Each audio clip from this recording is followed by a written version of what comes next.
Bueno, como siempre, la jornada va a ser grabada para que podamos después compartirla con los correligionarios y correligionarias que no están participando en vivo de esta charla. Quisiera recordarles también que va a ser transmitida, y voy a tomar un minutito para eso, en vivo por Facebook. También hay muchos correligionarios que deciden seguirnos por ese medio, así que la vamos a estar pasando en vivo. Y bueno, como saben ustedes, la mayoría de ustedes estamos sosteniendo estas jornadas desde hace más de 2 años, desde apenas comenzada la pandemia. Hemos generado en este espacio una suerte de comité virtual que nos permite traer temas de interés a los viernes, a la casa, a la sala, al escritorio, al comedor de cada uno de ustedes, para poder pensarlos, para poder formarnos, siempre con invitados de lujo, con expositores de lujo, que nos ayudan a profundizar en temas que por ahí muchas veces no son los de nuestro conocimiento específico. Y bueno, en este caso nos trae a este viernes y a esta sala un tema que tiene mucha importancia. El tema que nos convoca es las instituciones de la República en jaque, la Corte Suprema, Consejo de la Magistratura y el Congreso, la lucha por las instituciones. Nuestro expositor es Diego Armesto, y bueno, Diego es abogado, es docente de Derecho Constitucional en la UBA, es docente de Derechos Humanos en la Universidad de Palermo, tiene variados posgrados, y la verdad que es un lujo tenerlo de vuelta a Diego con nosotros. Así que, si te parece bien, y sin más prólogo, Diego, yo te habilito la palabra, y te agradezco, bueno, siempre, en nombre de todo el movimiento, que estés con nosotros. No, bueno, gracias siempre por el espacio que me dan, que primero es para mí estar sentado con mis amigos, charlando un viernes a las 7 de la tarde. No podríamos hacerlo personalmente porque recién hoy me dieron el alta del COVID, estaría contagiando a todos los 30 que están acá, pero bueno, por lo menos uno la puede contar y está agradecido que pudo pasar esto y encima con el efecto que tiene, porque contagié a mi señora, contagié a todo el mundo, casi los que estaban cerca conmigo. Pero bueno, yo creo que hoy, yo recién, no sé si todos estábamos expectantes y escuchando el discurso de la actual vicepresidenta de la República, y hay algunas cosas capaz que me llamaron la atención porque se relacionan justo con un poco lo que decía recién Seba en la introducción, con esto de la institucionalidad. ¿Por qué? Porque hay algo que ella dijo y que yo vengo, hace un tiempo, hay un profesor mendocino, que ya falleció, el doctor Dardo Pérez Gilú, que en su momento, cuando Cobos había hecho el voto de la 125, él me había mandado un trabajo que había hecho, yo hablaba bastante con Don Dardo, y él me había hablado una vez por teléfono que había nacido en Argentina una nueva forma de gobierno que se llamaba maridocracia. ¿No? ¿Se acuerdan que en esa época estaba Néstor, venía Cristina, después venía Néstor, después venía Cristina, entonces así sucesivamente iba a inventarse en Argentina una maridocracia? Y yo creo que ahora, con respecto con lo que dijo hoy, que ella eligió al tipo que más la criticaba porque era el momento de elegir, que podía haber elegido a Massa o no sé qué más dijo recién, nació el vicepresidencialismo en Argentina. Es una nueva forma de gobierno donde el presidente de la República se ha transformado en un jefe de gabinete, porque encima a uno le llama la atención que, yo no sé si alguien se percató hoy que el presidente hizo un acto en Ushuaia, donde entregó la número 50.000 viviendas. Y yo creo que casi nadie le prestó atención. Y yo, para poder ver qué dijo el presidente, me tuve que poner en el canal de YouTube de La Casa Rosada para ver por lo menos qué dijo, porque quería ver si, como él hablaba antes, iba a decir algo antes que dijera algo ella, ¿no? Para después poder contrastar los dos discursos. Obviamente que esta cuestión, que desde mi punto de vista es anómala en el diseño institucional, esto del vicepresidencialismo y donde un vicepresidente, obviamente que todos vamos a coincidir que esto ya arrancó mal desde el principio. Cuando un vicepresidente elige a su candidato a presidente, estamos en un problema. Es decir, yo nunca me imagino uno que estudia el derecho comparado o el diseño institucional comparado, va a ver que un presidente o un primer ministro esté eligiendo su gabinete y primero el gabinete y después el primer ministro, o así viceversa. Entonces, frente a esta cuestión, lo primero que me hace ruido y me llama la atención es esta impronta que tiene la actualidad o la coyuntura política argentina, donde tenemos una figura vicepresidencial muy fuerte, donde juega indirectamente, yo creo, con el nerviosismo del núcleo pequeño del presidente de la República, donde el presidente se desfigura en el diseño institucional y termina casi, fíjense que, y el otro día se lo decía a un periodista en un programa de radio, le decía, me llamó la atención que el presidente de la Cámara de Diputados primero fue a hablar con la vicepresidenta de la República para consensuar las leyes que se iba a tratar y después fue a almorzar con el presidente para decirle al presidente las leyes que iba a tratar el Congreso. Ustedes me pueden decir, bueno, Diego, vos sos muy retorcido. En realidad, el presidente de la Cámara, institucionalmente, va y habla con la presidenta del Senado de la Nación para que él, en nombre del Congreso de la Nación, se presente ante el presidente y le diga qué ley va a tratar. Desde mi punto de vista, como no soy un tipo mucho de ver los gestos, me parece que es un gesto más claro con quién hay que hablar. Es decir, van a hablar con el que manda, y a partir de ahí van a hablar después con el resto. Entonces, esto obviamente afecta indefectiblemente el diseño institucional desarrollado en nuestra Constitución. Yo la escuchaba recién a Cristina que decía, y acá muchos van a coincidir, ella decía que si debería elegir un modelo constitucional o una constitución, ella dijo que por su corazón peronista elegía la Constitución del 49, ¿no? Que obviamente si agarramos la Constitución del 49, el diseño institucional está casi destrozado en la del 49, y después dice, en realidad yo reafirmo la del 1853, y ahí lo veo al Changi, y ella hizo una pequeña reseña, bueno, yo fui convencional del 94, pero no estoy muy convencida del 94. Yo los invito a que busquen en YouTube discurso de Cristina Fernández de Kirchner en la reforma del 94 defendiendo el gobierno de Carlos Menem. Entonces, me parece a veces que los argentinos que tenemos esa memoria corta, digo, que es un problema que tenemos todos, es decir, no nos permite a veces ver la envergadura y el problema que tenemos para atrás, que tenemos con un problema de arrastre. Entonces, ella hoy reivindica la Constitución de 1853. Cuando reivindica la Constitución del 53, me llama la atención porque ella empieza con una serie concatenada de cuestiones que, o con su misma actitud, llaman la atención. En primer lugar, ella hoy, en su discurso, confirmó la intentona que está llevando adelante el Senado de la Nación en querer ampliar la Corte Suprema de Justicia de la Nación, donde ella reivindicó hasta lo que dijo la senadora Di Tulio. Ella reivindicó que tenía que haber un representante por cada provincia. Es decir, imaginémonos una Corte de 24 miembros. Entonces yo automáticamente pensé y me fui a Venezuela, ¿sí? En donde en Venezuela hay casi 24 o 30 miembros en la Corte Suprema y está dividida en salas. Ahora, para poder hacer todo eso, yo indefectiblemente necesito reformar la Constitución. El profesor Pérez San Martino, hoy con mucho atino, me hacía un comentario y me decía que ella le interesó el tema de la Constitución del 53 de Alberdi porque no exigía mayoría para nombrar miembros de la Corte Suprema.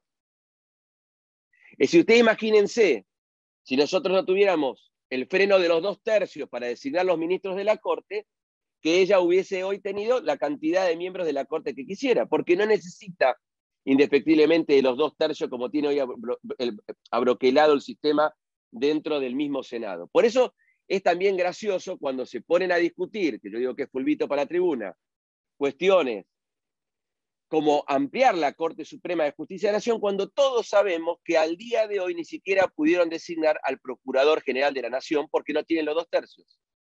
Entonces, todo lo que se hace es indefectiblemente para dañar la figura presidencial, para amedrentar la figura presidencial y para en el medio también embarrar el diseño constitucional e institucional de la República. ¿Por qué? porque desde mi punto de vista no hay una comprensión clara y concreta sobre la división de poderes.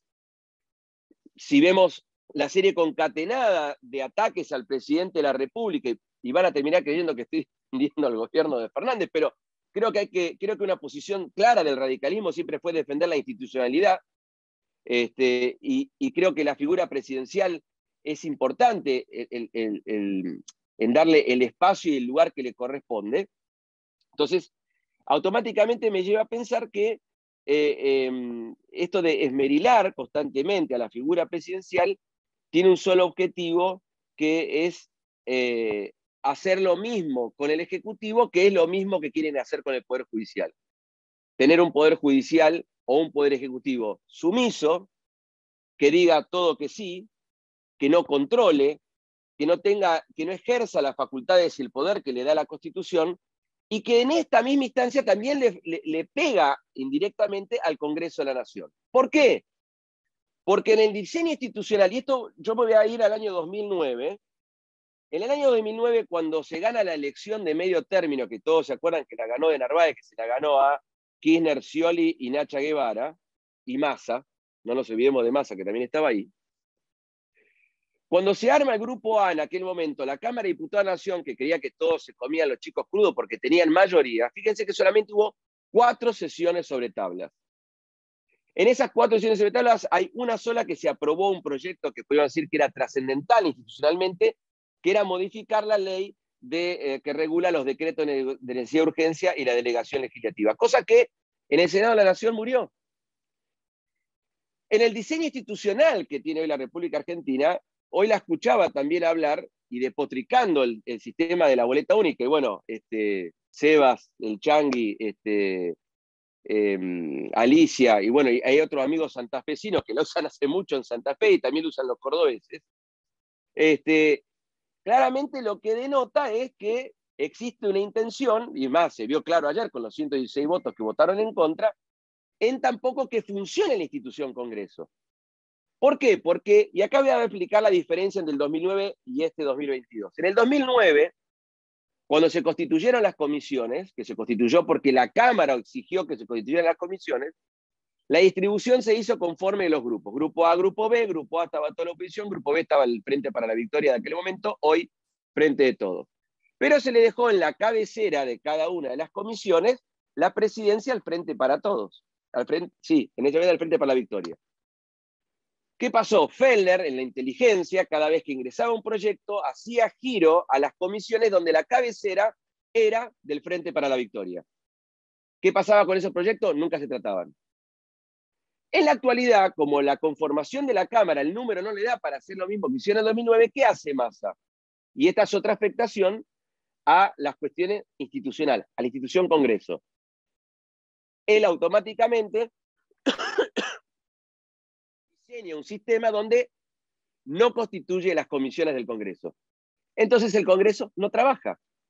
¿Por qué? Porque en el cálculo que ellos hacen en su cabeza, ellos saben que nunca van a tener los 2/3 para constituir el Congreso en comisión y aprobar los proyectos. Lo que busca Massa, por eso digo que la idea del título es el ataque o las instituciones en jaque, también intenta bloquear el funcionamiento del Congreso. Miren, me voy a ir al Senado ahora, salgo de Rivadavia, doy la vueltita, me voy a Hipólito Yrigoyen. Voy al Senado de la Nación, entro y me encuentro con una comisión de asuntos constitucionales que está tratando el proyecto de ampliación de la Corte Suprema de Justicia de la Nación, y donde en esa comisión hay 2 senadores, y esto le pido a todos que presten atención siempre a esos 2 senadores, que son los que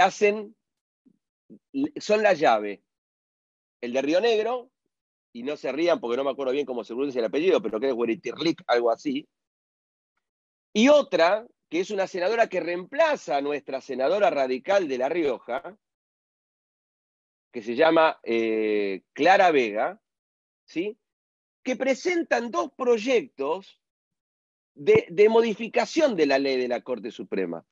Entonces, claramente denota que ese proyecto, y esto lo he hablado con algún senador de nuestro partido, porque en un primer momento había estado invitado a exponer, y después la posición fue no llevar ningún expositor para no darle identidad a la modificación, pero claramente va a tener una modificación la ley y seguramente va a tener una media sanción en la Cámara de Senadores de la Nación. Entonces, siempre hay 2 senadores que hacen de pivot y eso indefectiblemente afecta a las instituciones de la República, porque cuando yo me puse a ver el proyecto de Breterlic, del senador rionegrino, del exgobernador, yo digo, no tiene contenido. Primero, divide mal, inventó una nueva región que se llama Cava, que podría ser AMBA en vez de Cava, pero bueno, él inventó el Cava, que es la ciudad autónoma de Buenos Aires. Quiere decir que la ciudad autónoma de Buenos Aires tiene que tener un ministro de la Corte, por ser la ciudad de Buenos Aires. A nosotros del conurbano nos puso ahí en el medio no sé cómo, y después inventó regiones que no existen. Entonces, ¿por qué? Porque ese proyecto roza casi la misma intencionalidad que tiene el proyecto de Parrilli, del Frente de Todos. Entonces, siempre manipulan las instituciones de la República para ver de qué manera ellos encuentran el atajo o la trampa para poder sortear la institucionalidad. Obviamente que ustedes la otra semana tuvieron una charla con mi gran y querido amigo Antonio María Hernández, la tuta, pero fíjense qué desprolijos que son, que cuando ellos, calculo que Antonio lo habrá dicho, pero yo lo dije en un programa de televisión porque yo estaba anonadado con la locura que estaban haciendo. Primero el diputado Gerardo Martínez del Frente de Todos, yendo a decir que teníamos que definir bloques. Miren, acá hay muchos que fueron seguramente legisladores, provinciales, nacionales. Yo me acuerdo que en un programa de televisión miré la cámara y dije, diputado, artículo 55 del reglamento, que es un bloque. No es tan difícil que salga un bloque. Y en el Senado da la casualidad que también es el artículo 55. Yo ahí tengo definido que es un bloque. Entonces, Martínez que decía, como no está definido bloque, Reyes no puede ser representante. Pero entonces, Cristina hace una resolución y lo manda a Doñate. Pero el problema que había es que cuando ellos constituyen el bloque Unidad Ciudadana, con la presidencia de Juliana de Tulio, en el segundo era Mariano Recalde. Mariano Recalde es el representante actual del Frente para la Victoria en el Consejo de la Magistratura con la senadora Vergara, porque son 2 por el bloque que más tiene, 1 por la primera minoría y 1 por la segunda minoría. Al dividir el bloque, si Recalde, que estaba dentro de Juliana Di Tulio, iba a ser la primera vez en la República Argentina que la segunda minoría iba a tener 2 representantes. Entonces son tan desprolijos que cuando yo estaba diciendo eso en la televisión, yo estaba, en un momento miré el WhatsApp y alguien me dice, olvídate lo que dijiste porque acaban de cambiar a Recalde para el otro bloque. Esto es terrorífico. Sí, por eso digo, las instituciones están en jaque. Esta gente se lleva puesto las instituciones de la República sin ningún tupé. Es decir, no tienen problema en manosear las instituciones de la República, buscar la chicana, buscar la trampa, buscar la manera de poder sortear lo que la ley dice o lo que la ley los dejó de decir e interpretar la ley como a ellos les plazca. Entonces, esta situación hace indefectiblemente que entre todos, pongamos una señal de alerta. En plena pandemia, en los viernes que hemos estado juntos, el Changi siempre hablaba de la gravedad que tenía esto. Siempre decían, yo me acuerdo, Changi, no son textuales tus palabras, pero como que se los van a llevar puesto. Estos tipos vinieron para llevarse puesto todo. Una onda así era. Entonces, en esa inteligencia, ¿no? Es decir, yo entiendo que tiene gran importancia y reviste gran importancia el luchar porque no estén en jaque las instituciones de la República. Yo voy a hacer un pequeño reconto sobre algunas cuestiones que son importantes sobre la Corte Suprema de Justicia de la Nación. ¿Por qué? Porque hay algo, el relato, hoy la escuchaba de nuevo a Cristina hablar que ella hablaba de su gran proyecto del 2006 y por qué la Corte volvió a un Consejo de la Magistratura de 20. Pero en el medio, ella está haciendo una engaña pichanga y no está diciendo la verdad. Porque en el 2013, y todos recordamos, se sancionó una ley en el Congreso de la Nación que se llamaba Democratización de la Justicia, donde el Consejo de la Magistratura volvía a ser de 20. Y ese Consejo de la Magistratura de 20, donde obviamente, a ver, no se podía porque se elegía por voto popular los jueces, toda una cosa que ni siquiera estaba en el texto de la Constitución Nacional, fue declarado inconstitucional por la Corte en el fallo Rizzo. Entonces, la Corte Suprema, que vuelvo e insiste el actual oficialismo en sostener que 4 personas, no puede estar nuestra vida a merced de 4 personas, de 4 personas a 4 personas, difiere indefectiblemente de la historia constitucional argentina o de la historia de la Corte. Y acá me voy a centrar en varias cuestiones. En 1853 hasta 1860 la Corte Suprema debería ser de 9 y los ministros eran por mayoría simple. Lo digo porque en la Comisión de Asuntos Constitucionales del Senado de la Nación había un profesor titular de la UBA que dijo que siempre fue de 9. No, porque recién la primera Corte Suprema se constituye en 1863. Es decir, en 1860, cuando se reforma la Constitución que ingresa a Buenos Aires a la República Argentina, es decir, a la Confederación, y después de la derrota de Urquiza le gana a Mitre, ¿no? Si no me equivoco, el COVID no me hizo mal. Entonces, frente a eso, Buenos Aires ingresa a la Confederación, se incorpora, se hace la famosa reforma constitucional de 1860, Mitre-Sarmiento, donde Sarmiento es el que lleva la voz cantante y dice, ¿para qué vamos a tener una corte tan grande si no sabemos cuántos temas va a tratar la Corte Suprema? Frente a esta cuestión dice, deleguemos en el legislador que él designe cuántos son. Y a partir de 1863 se establece la Corte Argentina de 5 miembros. En el año 1957, la Corte Suprema de Justicia de la Nación le solicita por acordada al presidente Frondizi que ponga 2 miembros más de la Corte porque tenían mucho trabajo y necesitaban tener más miembros de la Corte. A lo que en el año 58 se sanciona la ley y aparecen los famosos 7 miembros de la Corte. Obviamente que golpe de Estado, automáticamente se derogan todas las leyes, se vuelve a la Corte de 5. En el gobierno de Ilía manda un proyecto de ley al Senado donde pedía 10 miembros de la Corte dividido en salas, donde el Senado de la Nación le sanciona la ley, pero con 11 miembros dividido en salas. Obviamente que cuando escuchen a alguien que dice que la Corte puede estar en sala, está mal, porque la Constitución dice que tenemos una Corte Suprema, no distintas Cortes Supremas, una Corte Suprema. Otra mentira más de lo que se debatió ahí en el Senado de la Nación en asuntos constitucionales. Golpe de Estado, se vuelve a 5, recién se aumenta a 9 en el gobierno de Menem. Y fíjense qué extraño, en el año 2006, quien lleva adelante la reducción de los miembros de la Corte Suprema de Justicia de la Nación es Cristina Fernández de Kirchner.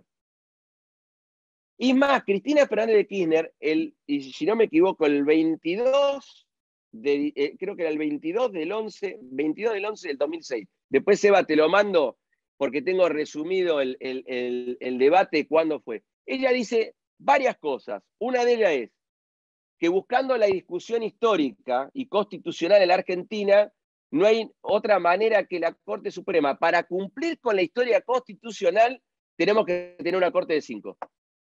Ella misma dice que tiene que ser una Corte de 5. Después ella dice que hay que buscar en los anales de debate, y ahí dice todo un reconto de toda la historia de la Corte Suprema, obviamente con sus retoques propios, donde ella hace un resumen de la historia de la Corte y vuelve a decir, tiene que ser de 5. Y en el final ella dice, esta ley tiene que ser la última ley donde discutamos la ampliación o reducción de la Corte Suprema. Es decir, ella misma, en el 2006, y obviamente que reivindica el decreto 223/03, cómo se limitó el presidente Kirchner las facultades para designar ministros de la Corte, cómo se transparentó todo el sistema. Entonces, fíjense que hoy el Senado de la Nación está discutiendo, y eso también hay que decirlo todo el tiempo donde uno tenga oportunidades, está discutiendo la ampliación de la Corte, cuando por decreto 223/03, este famoso decreto de Kirchner, artículo 4, dice que producida una vacante, a los 30 días, el presidente de la República tiene que remitir al Senado el candidato que va a reemplazar al ministro que renunció, se murió o se enfermó. Pasaron ya, creo que si no me equivoco, 7, 8 meses en que Hayton de Lonasco renunció. Al día de la fecha, hoy estamos discutiendo la ampliación de la Corte, cuando todos sabemos que no tienen el número, pero ellos se olvidan que tienen que designar un ministro de la Corte. Se olvidan que tienen durmiendo en el Senado la designación del Procurador General, que el presidente de la República ha mandado al juez federal Rafecas. Entonces, claramente, por eso digo que las instituciones están en jaque, claramente estamos mirando una película de terror para mí, donde el oficialismo entiende y comprende y resuelve todo a partir de la coyuntura y la necesidad política y deja de lado el diseño institucional. Cuando se deja de lado el diseño institucional y sumado a estos constantes embates, a ver, las marchas que hicieron en febrero con el juez Ramos Padilla a la cabeza, la marcha de ayer también pidiendo la renuncia y el juicio político a los ministros de la Corte. Es decir, todas estas cuestiones hacen indefectiblemente a ese discurso que hablan de que la Corte depende indefectiblemente de poderes concentrados, de los poderes económicos y mediáticos, como dice la expresidenta o como dice Leopoldo Moró. Es decir, hoy si leen el página 12 de hoy, es parte del discurso de Yasky y Leopoldo Moró, hacen indefectiblemente que quieran poner en jaque y en duda el sistema y el diseño institucional. ¿Qué es lo que a mí me hace ruido? Que muchas personas, y calculo que en la discusión diaria, del día a día, muchas personas creen en este discurso. Y es una batalla que debemos dar diariamente, y es una batalla que tenemos que dar, ¿por qué? Por la República. Yo desde mi punto de vista creo que reivindicar, porque a ellos les molesta cuando uno reivindica la división de poderes, cuando reivindica la República. Tenemos que discutir el Poder Judicial, pero obviamente que tenemos que discutir el Poder Judicial. Tenemos que discutir el Consejo de la Magistratura, obviamente que tenemos que discutir el Consejo de la Magistratura.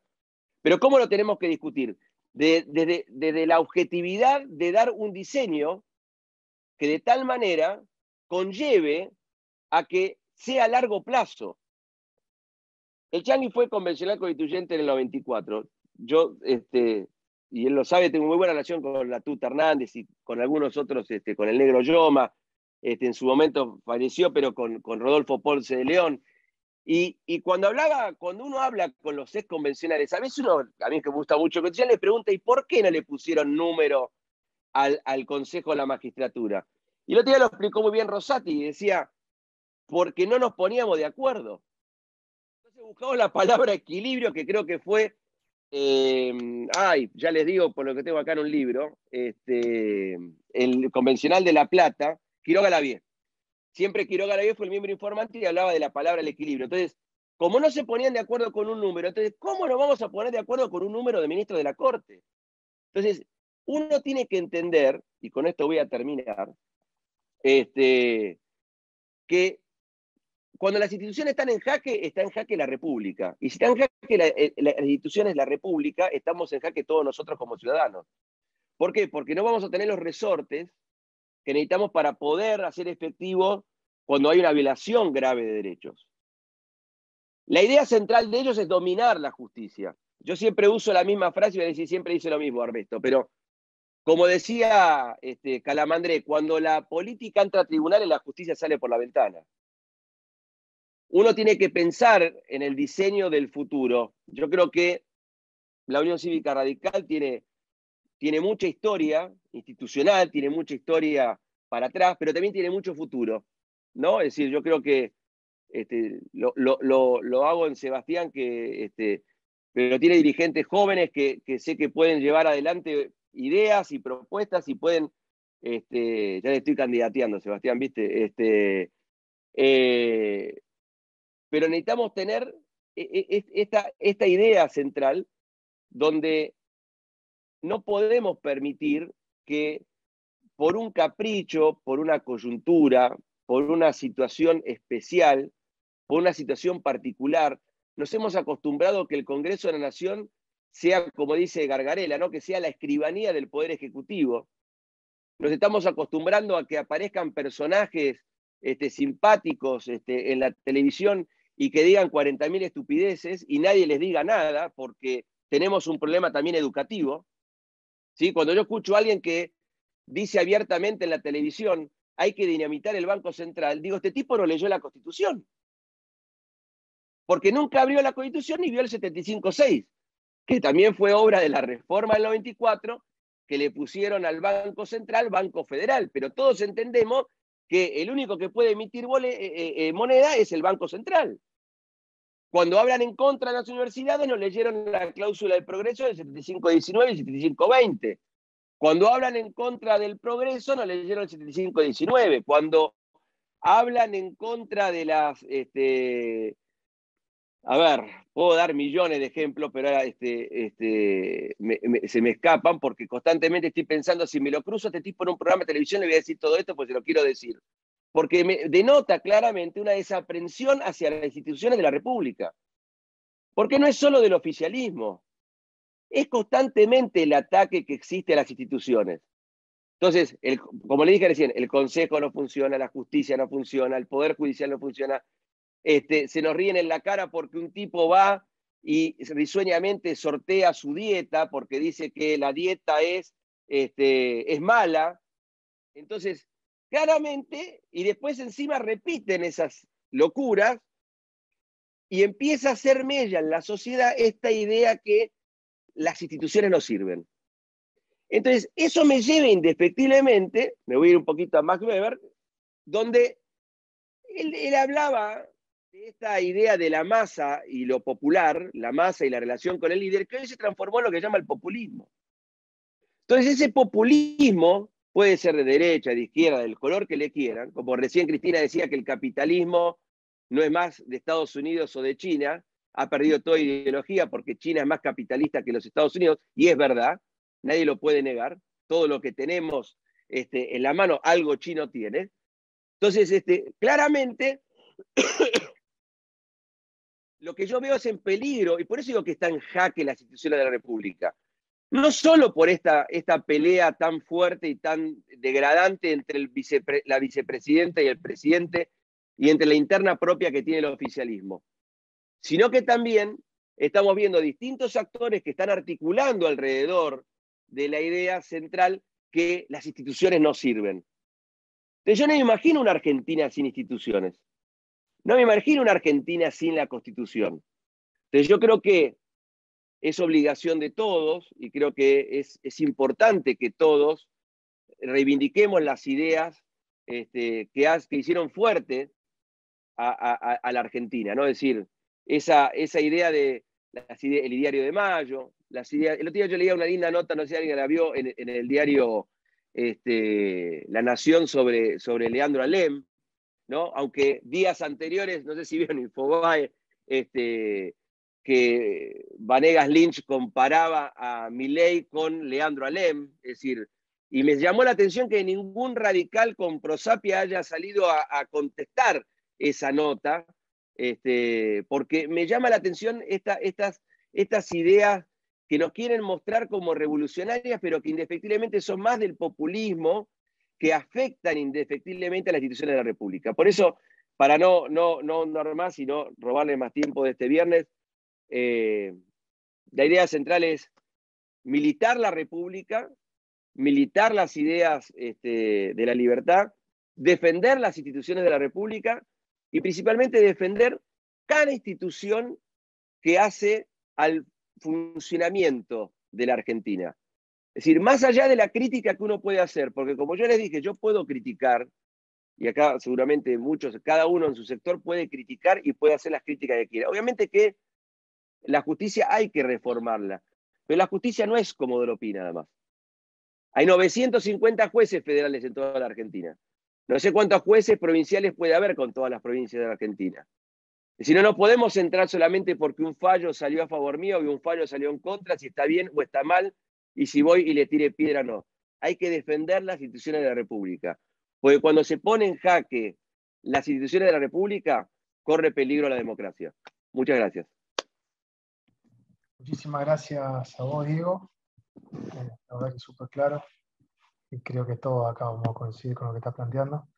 Te voy a trasladar una pregunta de Mónica de la Santa, Loma de Zamora, y les voy a invitar a los demás, que si quieren trasladar alguna pregunta también lo pueden hacer por escrito, y yo se la traslado verbalmente a Diego. Te consulta, Mónica, si pudiste ver las exposiciones de los constitucionalistas en la Comisión de Asuntos Constitucionales de la Cámara de Diputados, y de ser así, ¿qué te parecieron las mismas? Bueno, hay varias cuestiones que me llamaron mucho la atención, como una la de Carlos Rosansky. Carlos Rosansky planteó que la Corte Suprema debería estar integrado por gente común. Dice que la Corte Suprema tendría un criterio mucho más amplio y de sentido común si no estuviera solamente integrada por abogados. El error de Rosansky, que lo más grave es que era camarista federal de La Plata, y era el presidente de la Cámara Federal de La Plata cuando yo juré mi credencial de abogado para la credencial de la Corte Suprema, juré con él. Yo no lo puedo creer que diga esas cosas, pero lo que me llama la atención es que nunca leyó la Constitución, porque para ser juez de la Corte se necesita ser abogado. Entonces, el primer problema que tiene es que indirectamente pareciera, Zaffaroni lo viene haciendo hace tiempo, me están planteando por algún lado una posible reforma constitucional. Raúl Gustavo Ferreira, el profesor titular de la UBA, dijo muchos errores, tuvo errores porque la Corte no es tribunal constitucional, un tribunal constitucional es más del derecho parlamentario, nuestra Corte cumple otras funciones en el diseño. Después Marisa Herrera, que fue alguien que es profesora de Derecho de Familia y fue a hablar de cuestiones de género y de la importancia de integrar la Corte Suprema con más mujeres, que, a ver, yo en eso no abro opinión, porque para mí, yo estoy hablando de la institución Corte Suprema. Llamó la atención un ex convencional constituyente, Eduardo Barcesat. Sí, no, ya vi que Changi me levantó la ceja como diciendo, wow, con ese, que planteó que había que poner a esta Corte en caja y había que ampliar la Corte con un miembro por cada una de las provincias. Entonces es lo que yo dije anteriormente, es decir, es una locura, porque la misma Cristina Fernández de Kirchner en el 2006, en un momento ella dice que los que creen que aumentando la cantidad de miembros de la Corte va a ampliar su funcionamiento es un error. Y un día me lo explicó muy bien el ministro Rosati, estábamos en Corrientes, y estábamos tomando un café antes de dar una charla en un hotel, y él me había explicado muy bien que cuanto más miembros vos tenés, más tarda el expediente en girar en cada una de las vocalías. Entonces, cuando vos menos miembros tenés, más posibilidades tenés que sea mucho más rápido el trabajo de la Corte. Pero todo se condice ¿con qué? Con que todos estas personas que participaron, el Chango de Arroche también, muy conocido, estuvo también a favor de la ampliación, se condice con esa comisión que creó el presidente Alberto Fernández, donde Arlanian había planteado también una Corte de 15 miembros, y donde Veraldi planteó una Corte de 12. Entonces, claramente hay una intención, pero indefectiblemente yo creo que, y esto me lo acuerdo que me explicado la facultad, es la teoría de los juegos de artificio. Yo creo que nos meten en estos temas para que no discutamos los problemas principales, ¿no? Es decir, que son los problemas que aquejan a la gente. Pero claramente, Mónica, te digo, y gracias por la pregunta, y por siempre estar. Me parece que no es momento para estar debatiendo estas cosas. Yo creo que hay cosas más importantes, pero bueno, Parece que los apuros y el diseño institucional que algunos los aquejan, le gustaría tener una corte adicta y un poder judicial sumiso, como siempre lo intentaron con la democratización de la justicia, con la reducción del Consejo de la Magistratura del 2006 y con todos los intentonas que fueron llevando adelante para lograr tener, casi como dice un amigo mío que es santacruceño, es decir, tener la República Argentina como si fuera Santa Cruz. Diego, te hago una consulta yo. Quisiera ver o conocer tu perspectiva, tu proyección del Congreso de la Nación y particularmente de la Cámara de Diputados en el 2022. Sabemos que los años electorales son años donde la actividad legislativa mengua mucho y bueno, es como que apostamos toda la actividad legislativa en los años no electorales.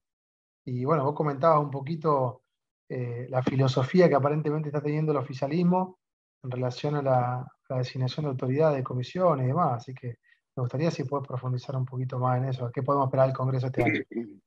A ver, yo creo que yo tengo un solo problema, que es el Senado de la Nación con los 2 senadores que les dije. Yo creo que la llave está ahí. Porque vos fíjate que hasta ahora se constituyeron, creo que 3 o 4 comisiones nada más.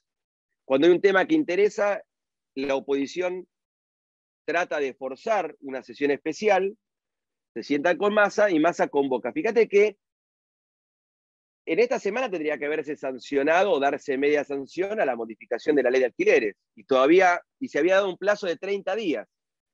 Y ya los 30 días se cumplieron. Y el proyecto sigue dando vueltas. Sigue dando vueltas, sigue dando vueltas, sigue dando vueltas.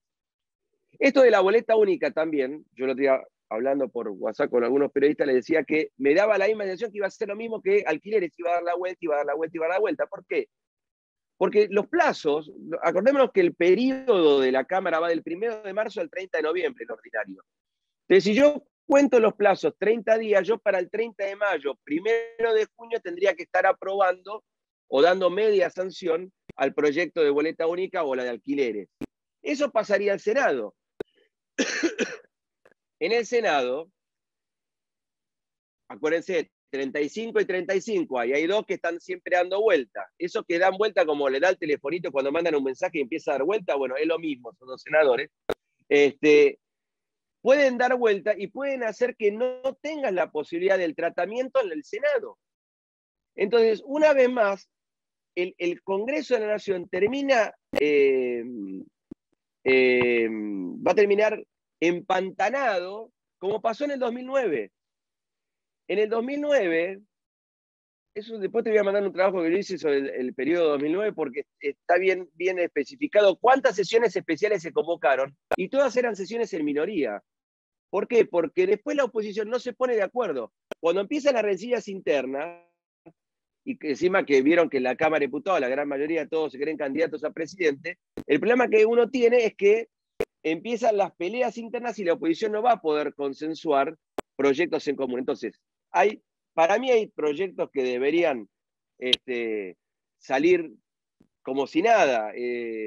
Asuntos constitucionales, por ejemplo, creo que la presidencia va a quedar en manos del diputado Tonelli, del PRO, es decir, quedarían cabecera de la oposición. Eso debería agilizar muchos proyectos que hacen asuntos que digan ficha limpia, boleta única papel, pero el complejo problema para mí, Sebastián, está en el Senado. Porque uno no sabe cómo terminan jugando estos 2 senadores que son la ruedita que nunca te sale el mensaje. Entonces, esto lo que puede hacer es trabar las reformas y que el año que viene volvamos a encontrarnos con un sistema electoral que yo no soy de los que dice el fraude. Yo vivo en el conurbano, los que vivo en el conurbano, el tema de las boletas es complejo, de los partidos que no tienen fiscales. Pero como dijo alguna vez el doctor Dalavía, miembro de la Cámara Electoral, en una nota a La Nación, son picardías, no fraude, picardías. Entonces, esa picardía, muchos no la terminan de entender y cómo terminan afectando. Por eso el Congreso debería tener un rol hoy más de control, un rol que debería profundizar más el trabajo legislativo. Yo creo que la Cámara de Diputados es la polea que tendría que llevar adelante ese trabajo y de tratar de dejar en falsa escuadra al oficialismo cuando no quiere tratar determinados temas. Lo que pasa es que no puede transformarse para mí en un toma y daca. Es decir, yo te doy esto, pero vos me aprobás 3 leyes. Yo te doy este, pero vos me aprobás 3 leyes. ¿Por qué? Porque también hay que tratar de fijar posiciones en algunos temas que es necesario que la gente entienda que no son lo mismo. Porque vuelvo a repetir, de distintos lugares, de distintos sectores, desde los medios, se fogonea constantemente que todos son lo mismo, todos son lo mismo. Entonces, no todos somos lo mismo, no todos pensamos lo mismo, pero yo creo que, como decía Montes de Oca, el Congreso es el lugar principal donde se tiene que buscar esos lugares comunes, donde tiene que encontrarse ese consenso que permita tener un producto final, que es la ley que sirva para el ciudadano. Cuando la ley no sirve para el ciudadano tenemos un problema. Entonces, por eso digo que hay que distinguir la discusión de la coyuntura política y de los problemas diarios del día a día de los políticos que tienen problemas con los problemas de la gente. ¿Tiene el Congreso ahí un rol? Yo creo que sí. ¿Tiene que hacerlo cómo? Con el consenso. ¿Cómo lo tiene que hacer? Tiene que tratar de tejer de tal manera de no herir susceptibilidades. Porque, por ejemplo, le voy a dar una infidencia. Cuando fue el tema del campo, ¿se acuerda del tema del campo? Bueno, yo indirectamente ahí viví desde adentro. Es decir, la primera idea era que todos los bloques opositores se iban a juntar con la mesa de enlace. Pero uno, opositor, se enojó porque él no iba a estar sentado al lado de la mesa de enlace, sino en la silla al lado. Entonces se comunicó con la mesa de enlace para decir que ellos lo recibían solo. El otro, que se cree la estrella, porque ya casi está probándose la banda y el bastón para ser presidente, y está yendo mucho a la peluquería, ese señor automáticamente también dijo, no, yo no puedo hacer una reunión con la mesa de enlace. Entonces, se rompió algo que era, a ver, era una reunión, era escuchar a la mesa de enlace, nada más. No se iba a votar nada, no se iba a hacer nada, simplemente era escuchar a la mesa. Bueno, esta es la imagen del Congreso que yo veo. Es decir, cuando empiezan a aparecer esas cositas de estrella que tienen algunos, automáticamente hace caer esa palabra tan linda que es el diálogo y el consenso, y termina apareciendo la mezquindad, la cortita, y a ver quién se saca la foto y quién sale mejor con la foto al lado en este caso era de la mesa de enlace. Por eso digo que creo que depende mucho de la inteligencia del bloque mayoritario de oposición, y ahí le pongo muchas fichas a la Unión Cívica Radical, que creo que tiene mucho más experiencia en querer tejer algunas cuestiones, en tratar de entender cómo uno puede salir a partir de una buena legislación y de entender la importancia que reviste el Congreso de la Nación en el diseño institucional, que no es simplemente la escribanía del Ejecutivo, sino que tiene, como dicen los americanos, Sebastián, a vos te va a gustar esto, el self-moving and self-depending, es decir, depende de sí mismo y se mueve por sí mismo, no necesita del Ejecutivo. Por eso yo le dije el ejemplo que le di cuando Massa va a hablar con Cristina y después va a hablar con Alberto, es decir, ahí el objeto está viendo cómo funciona la cosa. Entonces me parece que creo que hay que buscar y presionar a nuestros legisladores para que hagan un trabajo legislativo que pueda revalorizar una institución también muchas veces cascoteada por la sociedad y que creen que el Congreso no hace nada. Yo creo que es importante reivindicar las instituciones de la República. Diego, te traslado una última pregunta que realiza Laura Lerner, de Mar del Plata. Un comentario primero, dice, parece que si no logramos en la próxima elección una mayoría contundente, se pueden llevar efectivamente puestas a la Constitución Nacional, y plantea que la reta habla de una mayoría necesaria del 70%, es decir, aceptar la imposibilidad de llegar a acuerdos. ¿Ese es el futuro cercano que ves? Esa es la pregunta que te hace. Mira, yo creo que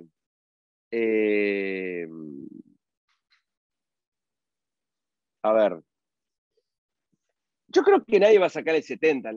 Aparte hay una realidad que todos la sabemos. Desde la primera vuelta, yo creo que nadie va a sacar más del 70. Yo el otro día lo escuchaba muy claro en un programa de televisión, Andrés Malamud, y estaba en Portugal, y dijo algo muy inteligente, porque la periodista le preguntaba por este tipo Milei, ¿no? Entonces, yo perdón que digo tipo, pero la verdad no me cierra. Entonces, Malamud le respondió muy claro, y yo le había notado acá algo que me había olvidado de decir. Es decir, no tiene partido político. ¿Me entiendes? Es decir, cuando uno no tiene partido político, entonces no tiene un respaldo político. Martín Tetaz se lo contestó muy bien también una vez, y le dijo, vos podés ganar y ser presidente, pero no vas a tener la Cámara de Diputados y la Cámara de Senadores. Entonces, hay algo que es fundamental, y le respondo a la señora Lerner de Mar del Plata, se va a necesitar indefectiblemente de consensos, se va a necesitar indefectiblemente del diálogo, se va a necesitar indefectiblemente de buscar una salida, porque creo que la única forma de salir de esta es de esa manera, no hay otra. Yo creo que la grieta garpó hasta ahora, yo creo que ya no va más la grieta, yo creo que estamos, y Chang y vos lo venís diciendo hace un tiempo, estamos en una situación muy difícil, la Argentina está en una situación difícil, yo vivo en el conurbano y ya ver en el conurbano, a ver, yo veía la imagen del tipo durmiendo en la calle y buscando en la basura en Capital, cuando voy a Capital. Yo ahora lo veo en el conurbano, cada vez más, y se acentúa cada vez más. La gente viviendo en la calle, la gente buscando la basura, la gente comiendo en la basura, cada vez más pobreza. Entonces, ver un nene de 12 años dispararle a alguien en el medio de la autopista como si nada y cruzar delante de uno y ver la cara del nene y saber que tiene la misma edad que mi hijo. Entonces, estas cuestiones creo que se solucionan a partir de diálogo. Yo creo que la próxima elección o el próximo Congreso tiene que estar conformado de tal manera que haya un equilibrio importante, pero un equilibrio mayor a ver, si se diera la elección que el actual oficialismo no gana, pero siempre pensando en el Congreso, tiene que haber un equilibrio donde ese equilibrio, esa famosa frase equilibrio, no permita que ni el uno ni el otro se pueda llevar puesta las instituciones. Porque yo siempre digo lo mismo, y un día esto lo hablaba con Daniel Sapsay. Él me decía, estábamos hablando de las provincias del sur, de la locura que son las provincias del sur, porque nadie se entera de nada, pero en el sur pasan cosas que a veces nunca nos enteramos, ¿no? Entonces Daniel me decía, y vos no te imaginás lo que es el norte, me decía. Es decir, porque el norte tampoco nos enteramos lo que hacen, las leyes que hacen, las reformas constitucionales que nunca te enterás, modifican cartas orgánicas, hacen lo que quieren, se eternizan en el poder. Entonces, estas cuestiones yo creo que tenemos que estar atentos. Yo creo que el próximo gobierno va a tener un congreso también como este.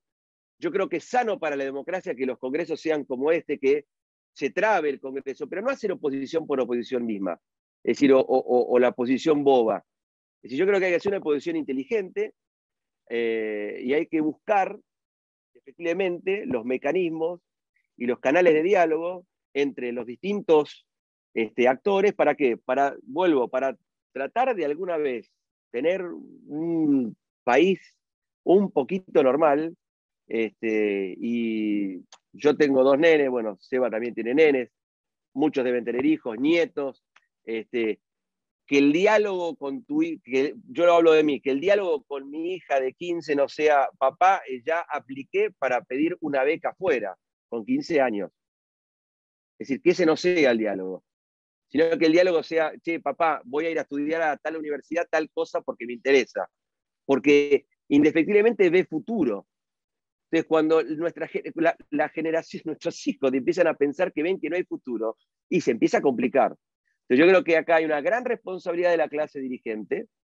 La clase dirigente no asume el rol que tiene que asumir, y viven siempre en la corta, en la chicana, en la chiquita, y no ven para adelante. Por eso digo, las instituciones sanas, equilibradas, con buenas leyes, a largo plazo. Esto un día me explicaba Antonio María Hernández. A largo plazo, cuando uno reforma una constitución, me decía Antonio, cuando estábamos reformando la constitución de Neuquén, me decía, Antonio me decía, me acuerdo, vos pensás la constitución para acá, que la reformen de acá a 100 años, no para que la reformen de manera, para eso está la ley común. Entonces acá es exactamente lo mismo, tenemos que tener instituciones fuertes, leyes buenas, leyes que den una perspectiva y un futuro que nos permiten indefectiblemente eso que yo les digo, el diálogo, el consenso, que el 2023 va a ser lo mismo, porque yo creo que, capaz que le pifio, pero yo no creo que ningún candidato saque el 70% de las votos y tenga un congreso para poder hacer lo que quiera. Que creo que para mí es lo más sano. Que un presidente tenga todo el poder, ya lo vivimos en la segunda presidencia de Cristina Fernández de Kirchner, cuando decía vamos por todos. Entonces, eso creo que nos tiene que enseñar y nos tiene que permitir pensar una Argentina con futuro y poder darle un futuro a nuestros hijos y, bueno, a los nietos y a nosotros mismos, ¿no? Es decir, poder tener una Argentina que podamos vivir y disfrutarla como todos sabemos que la Argentina tiene mucho para dar. Gracias, Lerner, por la pregunta. Muchísimas gracias, Diego, de vuelta, en nombre de todos nosotros, y los que te están escuchando por Facebook también, y los que te escucharán después grabado. Bueno, ahora vamos a pasar, como siempre, a la segunda etapa de nuestra jornada, que tiene que ver con ida y vuelta, que tiene que ver con el debate. Va a abrir, le voy a dar la palabra a Jorge Wanderou, de nuestra Junta Ejecutiva Nacional, y después le recuerdo que quien quiera hacer uso de la palabra puede levantar la mano con el botón que está en la aplicación, y puede tener 5 minutos para hacer uso de la misma. A los 4 minutos yo le avisaré que le queda un minuto para redondear. Jorge, está habilitado ya tu micrófono, y gracias, Diego, de vuelta. Bueno, muchísimas gracias, Diego. Es un gusto y un honor tenerte aquí en este Zoom del Movimiento Nacional de la Militancia Radical. Es un gusto y un honor tener a cada uno de los presentes y lamentamos muchas ausencias que deberían estar. Este es el tercer Zoom consecutivo que hacemos sobre estos temas institucionales. No es por casualidad.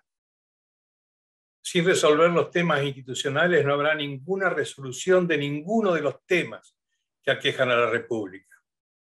Y esto pareciera que no lo entiende nadie, que cada uno está buscando sacar sus propios provechos, hacer leyes o modificar constituciones o instituciones a su propia medida. Estamos pensando todos en la Argentina cómo echarle la culpa al otro y no ver nuestras propias responsabilidades en cada una de las cosas que pasan. Escuchaba hoy a la vicepresidenta decir que ella como vicepresidenta era parte del Poder Ejecutivo Nacional. No puede ser que sea abogada y desconozca el artículo 86 de la Constitución Nacional, donde dice que el Poder Ejecutivo es ejercido por un ciudadano que, con el título de presidente de la Nación Argentina, es unipersonal.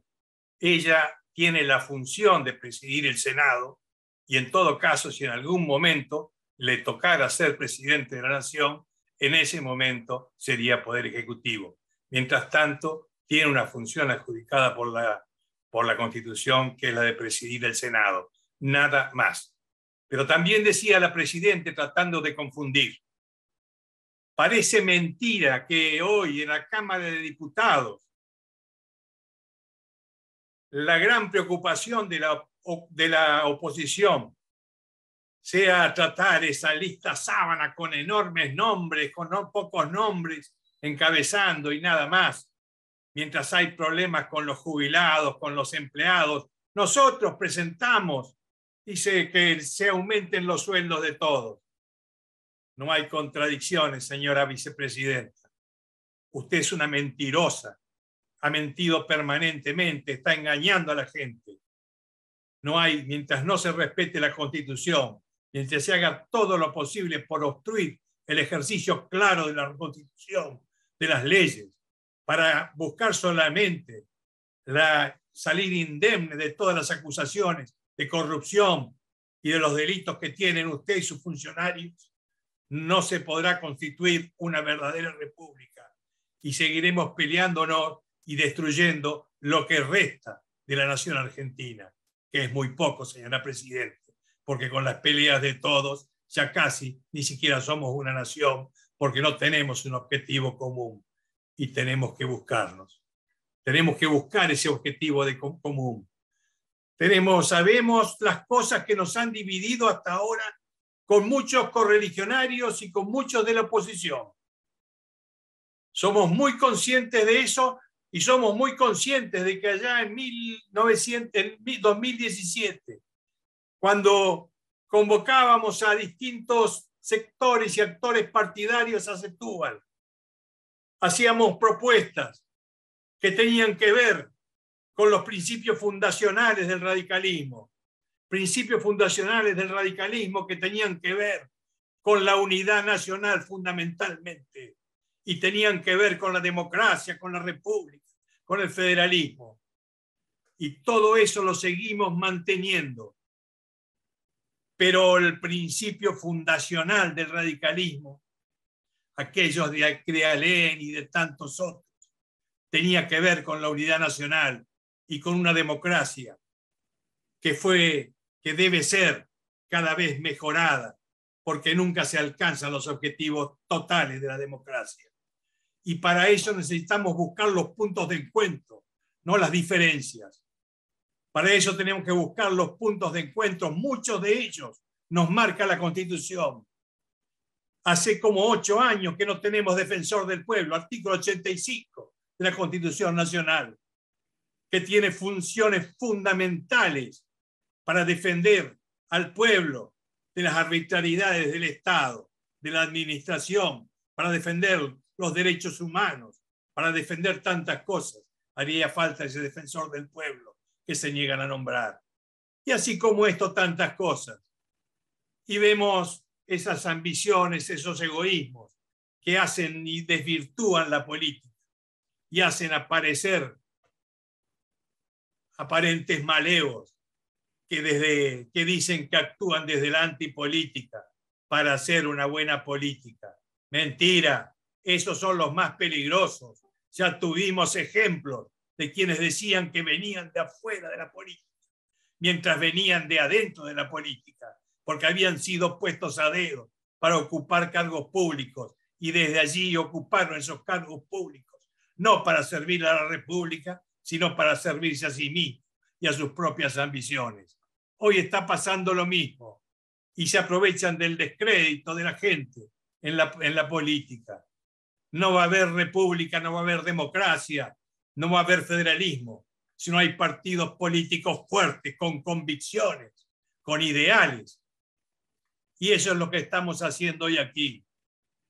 Y tenemos que decirle a muchos correligionarios y a muchos, incluso partidarios de este mismo movimiento, que la política es el arte también de escuchar y conceder a veces, no principios fundamentales, pero sí pensar en ese futuro para hoy, para mañana, para dentro de 10 años y para dentro de 50 años. Señores, nosotros tenemos los principios muy claros, las convicciones muy firmes, pero vamos a hacer todo lo posible por la unidad de la Unión Cívica Radical. La Unión Cívica Radical es un partido indispensable para la República y vamos a hacer todo lo posible para que el próximo candidato tenga un programa radical y sea radical.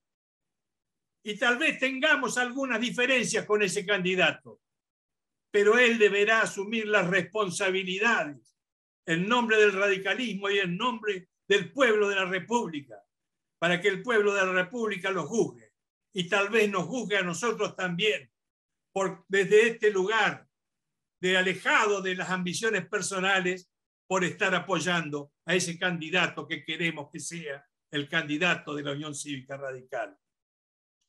Así que, señores, todas estas charlas que a veces algunos consideran aburridas porque no están cerca del Estado de Derecho o de lo que significa el derecho, son indispensables. A veces también son indispensables las charlas económicas, debatir temas económicos, porque esos son tal vez más aburridos para muchos que están lejos de la economía. Pero no habrá soluciones económicas, ni de centro, ni de izquierda, ni de derecha, si primero no tenemos un objetivo común de país, un objetivo de construir una nación para hoy y para las décadas siguientes. Así que, Diego, te agradezco muchísimo en nombre de este Movimiento Nacional de la Militancia Radical y esperemos que todos estos debates, estos Zoom, sirvan para concientizar a nuestros militantes y a los militantes políticos que es indispensable que olvidemos algunos desacuerdos pasados, que no perdonemos a los corruptos, que no perdonemos a quienes son fanáticos y que todos juntos desde la racionalidad hagamos lo posible por construir un país mejor. Este país está cada vez peor, esta nación está desapareciendo. Así que depende de nosotros y de nuestra grandeza y de nuestra generosidad lo que seamos capaces de hacer. Tengan la convicción que desde esta Junta Nacional de la Militancia Radical lo que hagamos va a ser firmes, estar firmes en nuestras convicciones y esperemos que esas convicciones no nos hagan equivocar, pero lo que hagamos no va a ser apartándonos jamás ni un centímetro de la defensa de esas convicciones que nos hicieron marchar nuevamente. Muchas gracias a todos por estar. Muchas gracias, Jorge. Veo que estamos un poco fuera de training. No veo manitos levantadas. Lo habitual para nosotros era que no nos daba el tiempo por la cantidad de palabras pedidas. Así que seguramente haremos un warm-up y en la próxima jornada vamos a estar recuperando esas ganas de debatir que creo que también nos hacen bien y que creo que también son necesarias en las organizaciones políticas. Yo le voy a dar la palabra a Changi, si te parece bien, Changi, ya que no hay lista de oradores, para que vos puedas también hacer un aporte y bueno, y si no hay manos levantadas, con eso vamos a cerrar la jornada de hoy y bueno, y encararemos la próxima en la idea de ir recuperando esta gimnasia tan necesaria que es el debate dentro de las organizaciones políticas. Changi, te habilito el micrófono, si te parece bien a vos. Te lo podés desbloquear si querés.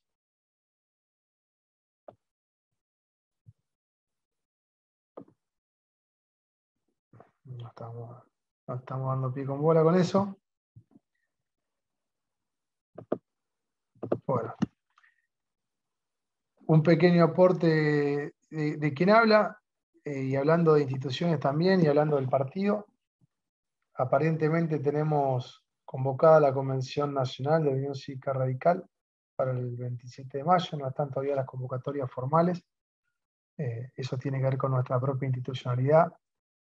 Nosotros como movimiento venimos reclamando insistentemente la puesta en marcha, la dinámica realmente necesaria que debe tener un partido político, y bueno, es muy importante que el partido haga lo que tiene que hacer, que convoque a su cuerpo orgánico, que los ponga en marcha, y desde ahí creo que como movimiento tendremos que tratar de empujar un poco las líneas directrices que debe proponer el radicalismo de cara al año que se viene.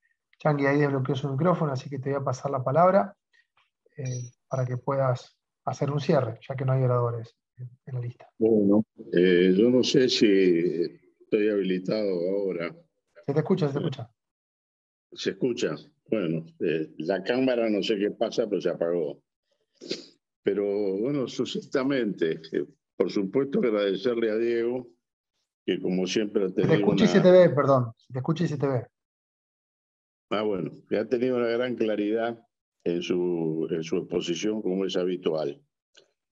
En algo que él planteaba, y como es convencional nacional constituyente, ratifico de que no se puso número porque no hubo acuerdo. Es decir, hay tres cosas que quedaron pendientes porque no hubo acuerdo. Una fue ese número, la otra fue la coparticipación federal, que todavía se debe, porque al día de la fecha, después de tantos años que han pasado el 94 a la fecha, tampoco ha habido acuerdo. Y la tercera cuestión tiene que ver con la interrupción del embarazo en cuanto a, al tema sí, del momento de la concepción. Fueron 3 cuestiones donde se trabó y la forma de destrabarlo fue patear la pelota para adelante. En algunos casos la pelota se pateó mal, bien, y en otros casos todavía estamos esperando el pelotazo porque no la patea. En otro orden de cosas, muchachos, yo creo que es bastante claro que sin diálogo, sin voluntad de diálogo para alcanzar consensos, no hay democracia. Y nosotros estamos parados arriba de un volcán. Depende de lo que hagamos, si realmente conseguimos sumar tras un proyecto común de nación, con todas las diferencias que van a existir eventualmente, pero fijando determinados puntos que son fundamentales para poder salir de esta situación de crisis. Si hacemos eso y no nos equivocamos mucho, yo diría que vamos a empezar a ver los frutos en 10 años. Y si nos equivocamos en eso, muchachos, de arriba del volcán, vamos a terminar volando al carajo, porque por un lado tenemos la posibilidad de la recuperación del país otra vez, llegando a ser un país en desarrollo que va alcanzando otra vez los primeros lugares, como lo supo tener hace 70, 80, 90 años atrás. Y en el otro extremo, yo no quiero ser alarmista, pero en el otro extremo tenemos incluso hasta la guerra civil y la falta de garantía de poder mantener el territorio incluso, la integridad territorial. Si somos un cambalache a esta altura del partido, nos hemos transformado en un país inviable tal como está, y la forma de salir de este atolladero de país inviable no es precisamente con los relatos que tergiversan la historia, no es con la mentira, no es con la obsesión de lograr impunidad para las fechorías que se cometen. Es decir, yo creo que acá hay solamente 2 aspectos que deben ser tenidos en cuenta como que no pueden entrar en ese esfuerzo de lograr la unidad nacional. Los fundamentalistas, porque el fundamentalismo es la muerte de la razón, del pensamiento, y los corruptos. Es decir, acá se desvía la mirada más de una vez pensando que esto se va a arreglar bajándole el sueldo a fulano o bajando el margen de ganancia de mengano. Miren, el primer elemento que hay que tratar de solucionar es la que se llevan, es la que nos sacan del bolsillo, es la que sale del presupuesto para engordar bolsillos individuales o para financiar actividades políticas de grupos que se benefician con el presupuesto nacional y con lo que manotean de ese presupuesto nacional y de esos impuestos que pagamos todos. Yo creo que ahí hay que poner el esfuerzo. Yo sé que va a haber momentos complicados, sobre todo complicados porque, bueno, sin partidos políticos fuertes es imposible plantearnos una epopeya o este esfuerzo que estoy planteando. No hay mecánico que pueda arreglar un auto sin una llave inglesa y sin las herramientas, ni médico que pueda operar sin el bisturí, y no hay forma de solucionar estos problemas de todo tipo que tiene la República Argentina sin el instrumento idóneo que siguen siendo los partidos políticos. Acá no es el que se vayan todos, acá no es esa pelotudez que la compran lamentablemente muchos y a veces nos hacen dudar de la posibilidad de salir adelante cuando vemos que se compran baratijas. y que aparecen estos personajes como están surgiendo este último tiempo de la antipolítica. La mala política se soluciona con buena política, pero no con la antipolítica, y los malos políticos con buenos políticos. Y aquellos individuos que hablan en contra de la casta política haciendo política. ¿Qué carajo es lo que están haciendo? ¿Qué está haciendo Milei? Está haciendo política, pero una política que atenta contra la estabilidad de las instituciones, no tiende a mejorarlas, tiende a pulverizarlas. Pero bueno, tenemos un largo camino por delante, además previendo de que va a haber bastante gatopardismo, que de acuerdo a la coyuntura y a lo que la gente quiera en un determinado momento, se van a volver a plantear cosas en esta Argentina donde se ha desvalorizado la palabra, planteando las cosas que la gente quiere escuchar y sabiendo de antemano que se va a hacer otra cosa.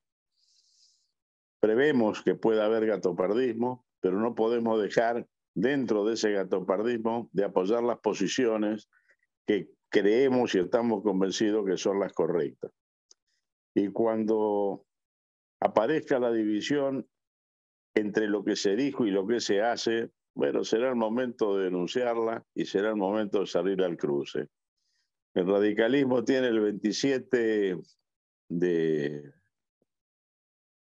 este mes su convención nacional, órgano supremo de la Unión Cívica Radical, de un partido que ha dejado de tener un funcionamiento orgánico, cristalino, un partido que ha estado pregonando democracia, pero ha dejado de practicarla internamente hace bastante tiempo, con lo cual ha perdido credibilidad, porque cuando se declama, pero en casa no se practica, es bastante comprensible de que la gente no te crea o que dude. Pero bueno, creo que se ha avanzado en medio de todo eso, de que hay mucho por hacer, hay mucho por recuperar de esa democracia interna perdida, pero creo que se han avanzado pasos y que hay que seguir empujando la carretilla en esa dirección. Lo último que se debe perder es la esperanza. Lo último que se debe hacer es dejar caer los brazos y no pelear por la patria, por el país, por la democracia, por sus instituciones, por el respeto a la Constitución Nacional. Habrá que salir otra vez como don Hipólito, con la Constitución en la mano, y plantear que básicamente esta es la propuesta fundamental que hacemos los radicales, aunque parezca demasiado etérea para buena parte de la población. Y trabajar sobre una base programática mínima en esa búsqueda de consenso. Argentina tiene que salir adelante, depende de nosotros. Venimos de un presente fulero y de una Argentina inviable, pero la construcción del futuro depende de lo que podamos hacer. Las viejas generaciones aportando experiencia, no achicándonos, sabiendo que incluso en un país donde la natalidad ha crecido y la edad ha avanzado, somos un cúmulo de votos mayor incluso lo que se nos puede decir como personas adultas de aquellos que son jóvenes. Y la participación de esa experiencia de esos veteranos y la fuerza y la garantía que da hacia el futuro la participación de la juventud, sumando la vitalidad con la experiencia, a partir de la fuerza que nos dan las convicciones, es lo que nos tiene que hacer pensar de que realmente vamos a salir adelante. Los quiero a todos, no los aburro más, es la hora de comer. Yo tengo un locro que se me está enfriando del mío y le quiero poner el diente. Será hasta el próximo Zoom. Hasta luego. Un abrazo grande para todos. Buen fin de semana.